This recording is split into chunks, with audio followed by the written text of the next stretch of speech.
Hector, bonjour. Bonjour Michel. Alors, on dit Régis Hector, c'est la totalité de votre nom, mais l'artiste, c'est Hector. Alors, les lecteurs d'Opinion Internationale vous connaissent bien. Vous êtes un des principaux chroniqueurs de notre média.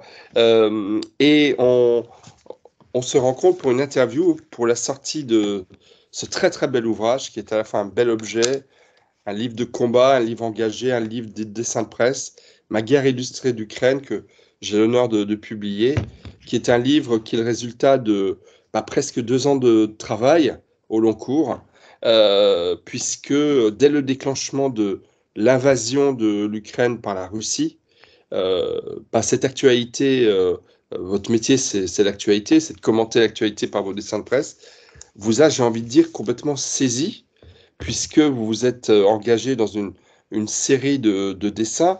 Alors d'abord, Régis, j'ai envie de vous poser cette question. Il se passe tellement de choses dans l'actualité. Elle est si foisonnante, si chargée, si explosive, si tragique souvent, plus rarement joyeuse.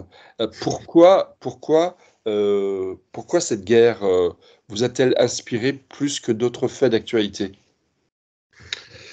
Pourquoi? Je sais. En fait, je me suis fait embarquer dans la vague et pas malgré moi, parce que sinon le bouquin-là il n'existerait pas. J'ai j'ai été très sensible à l'invasion russe en Ukraine, parce que le jour-là, j'étais en salon du livre avec mon scénariste et on s'est dit tout de suite, il faut faire quelque chose. Et bizarrement, le lundi, j'ai Philippe Ange du Centre mondial de la paix de Verdun qui m'a demandé, tiens, j'ai vu un de tes dessins que je faisais pour Opinion Internationale, j'ai vu un de tes dessins, il serait bien dans mon exposition drôle de paix. Alors je lui ai dit oui, vas-y, je te l'envoie, fais-le quoi. Et puis de fil en aiguille, lui avec ses connaissances en Ukraine, il m'a présenté aux gens du musée de Kiev et tout. Puis une relation s'est établie. Puis moi, tous mes dessins que je faisais pour Opinion ou même d'autres dessins, je les envoyais à Kiev. Mhm. D'ailleurs, Philippe Hanche chez le Centre mondial de la paix, et effectivement les contacts qu'il vous a aidé à nouer en Ukraine, en l'occurrence le Musée national de l'histoire de l'Ukraine et de la Seconde Guerre mondiale, sont devenus partenaires de l'édition de ce très bel ouvrage qui est également préfacé par Mikhail Podolyak, qui est un des conseillers les plus proches du président Zelensky. Mais pour creuser un petit peu plus, encore une fois, pourquoi, pour vous, cette actualité-là est peut-être plus importante que beaucoup d'autres, ou a été depuis 2 ans plus importante? Qu'est-ce que ça a réveillé en vous, Hector? Moi, je travaille beaucoup sur le devoir de mémoire avec mon scénariste Patrick Bousquet. Je travaille beaucoup sur la Seconde Guerre mondiale, sur la Première Guerre mondiale. Et bon, parce que je suis quand même natif dans une terre lorraine qui est bien meurtrie par les conflits mondiaux. Et ce nouveau conflit en Europe m'a beaucoup sensibilisé et je dis ça y est, ça va recommencer. Et l'Europe, je suis désolé à le dire, non, je sais plus, quand ils ont 20 laissé, 22, non, quand la ils, guerre a commencé? ils ont laissé la Crimée aux Russes. Je dis Ah ça y oui, est, 2014. ils commettent les mêmes erreurs qu'on a fait avec Hitler pour les Sudètes. Il faut pas ça. Et moi, je suis persuadé aujourd'hui que si on n'avait pas laissé Poutine, la Crimée à Poutine, on n'en serait pas là aujourd'hui. Hmm. Donc, pour moi, c'est une continuité de mon combat de devoir de mémoire. Donc, même maintenant, c'est pas de la mémoire, c'est du présent. D'ailleurs, c'est marrant parce que ce présent que je combats actuellement, c'est le même combat qu'a le musée de la guerre d'histoire de Kiev, qui lui était un musée du passé et maintenant c'est devenu un musée du présent en fait. Hmm. Euh, En fait, ce que vous venez de dire prouve bien une chose que je dis souvent, on en parle souvent, mais vous ne me dites jamais ce que vous en pensez. Vos dessins de presse, en fait, c'est des vrais éditoriaux, c'est des vraies prises de position et en même temps d'explication de ce qui se passe dans l'actualité. Vous êtes d'accord avec ça? Vous êtes un éditorialiste de l'actualité et même, j'ai envie de dire, un éditorialiste politique? Ben, je le suis sûrement devenu, c'est sûr, mais c'est vrai que j'ai baigné moi dans la politique par mon père qui a eu des mandats électoraux et syndicaux. Donc, je veux dire que la politique et le syndicat n'ont jamais été éloignés de mon environnement et j'ai toujours eu une sensibilité à l'actu. D'ailleurs, partout où je voyage, quand je peux voyager ailleurs dans le monde, etc., ou ailleurs en France, moi, la première chose que je fais, c'est de m'acheter un journal sur place, parce que ça m'intéresse, quoi. Je veux dire, j'ai envie de savoir. J'ai la même habitude que vous. C'est une bonne habitude, ça. C'est vrai. Il y a une dimension aussi, je trouve, dans cet ouvrage, Ma guerre illustrée d'Ukraine. En fait, c'est quelque part un journal de guerre. Est-ce que vous êtes d'accord avec cela? Ouais, je suis d'accord avec ça. Je suis d'accord avec ça. Si même moi, je suis encore bien à l'abri dans mon atelier. Bon, il n'est pas exclu que je me rende en Ukraine. J'ai vraiment envie d'y aller parce que les contacts que j'ai là-bas, il faut vraiment que je les maintenant je les pas les immortalise, mais je les rende concrets avec mes amis là-bas.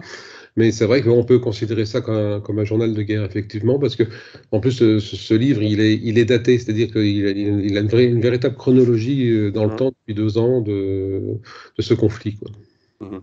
Le, Est-ce que c'est plus difficile en ce moment d'illustrer une actualité qui est moins sous les feux de la rampe et qui également, pour les Ukrainiens, que soutiennent clairement le livre, sont en difficulté, sont en période difficile.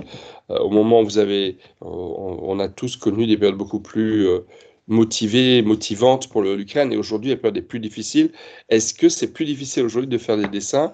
Ou est-ce qu'au contraire, ça vous donne plus de détermination pour justement soutenir nos amis ukrainiens?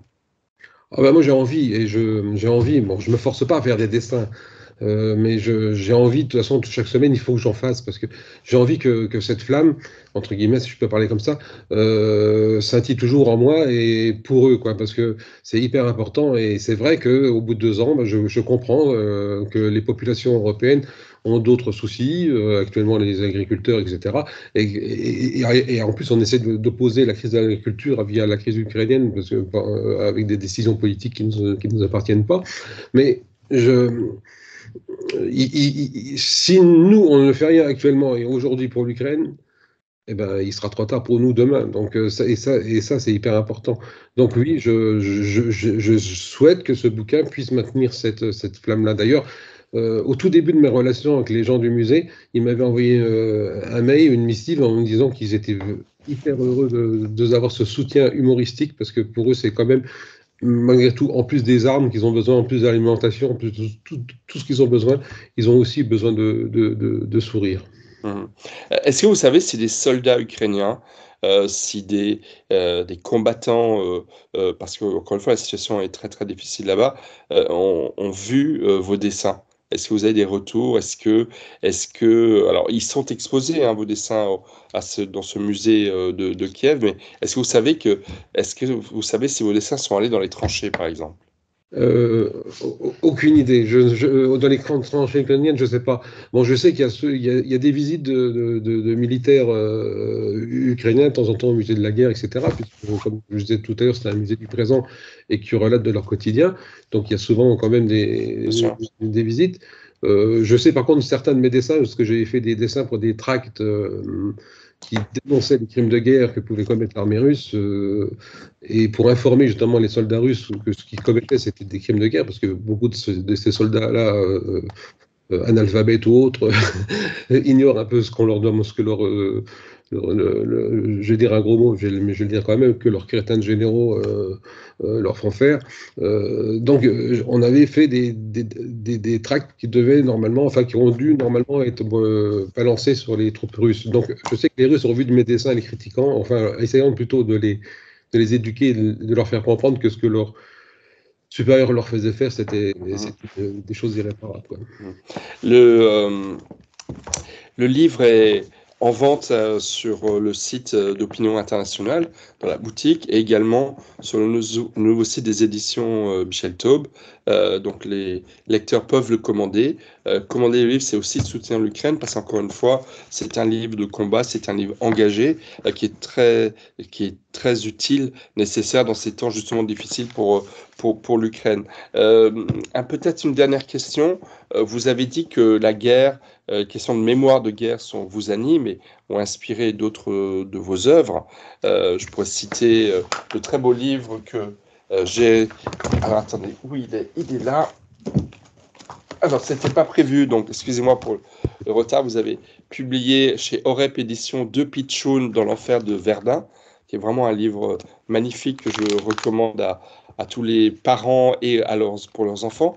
Mais je crois que vous avez un nouveau livre qui sort, Page de guerre, vous pouvez nous le montrer, 3945, que le même éditeur, excellent éditeur Orep, va Voilà. publier à l'occasion des 80 ans, de la commémoration des 80 ans du débarquement de Normandie. C'est cela? Oui, ouais, c'est ça. En fait, ces deux bouquins que vous venez de présenter, Michel, ça correspond donc aux deux conflits mondiaux majeurs qu'on a connus ici en Europe et que ma région, la Lorraine, a connu aussi. On va Donc, les montrer ensemble. voilà, on va les montrer ensemble.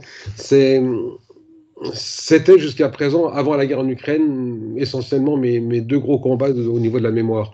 L'Ukraine en est maintenant à nouveau. Il y a d'autres choses qui m'intéressent dans ce qui se passe dans l'actualité, surtout dans l'actualité actuelle.